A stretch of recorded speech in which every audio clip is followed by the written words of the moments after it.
Carrot දෙකයි leeks ගහයි මිරිස් සුදු ලුණු ඉඟුරු ඒව ටික විතරයි අතර මට ගෙදරින් ගේන්න පුළුවන් වුණේ. ඊට පස්සේ රයිස් එකක් නම් මං කුකර් එක ගෙනල්ලා තිබෙන නිසා හදාගත්තා.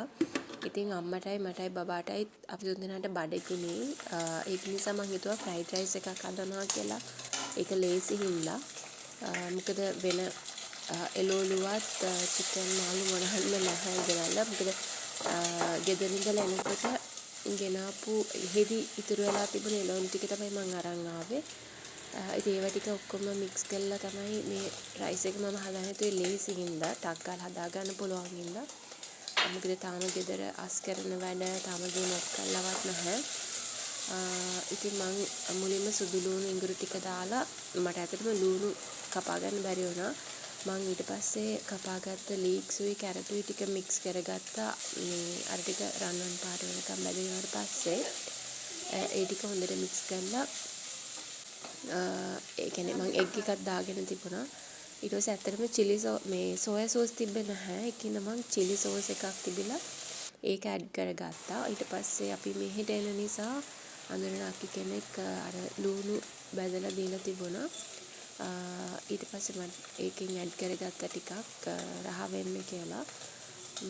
ඊට පස්සේ ටික ඔක්කොම හොඳට මික්ස් කරගත්තට පස්සේ මම මේ මික්ස් එකට උණු ගම්මිරිස් ටික එකතු කරලා ඒකට මම රයිස් එක එකතු කරගත්තා. ඊට පස්සේ හොඳට මික්ස් කරගත්තාම ඇත්තටම බත් එක ෂේප් කරන්න පුළුවන් තත්ත්වෙක තිබුණා.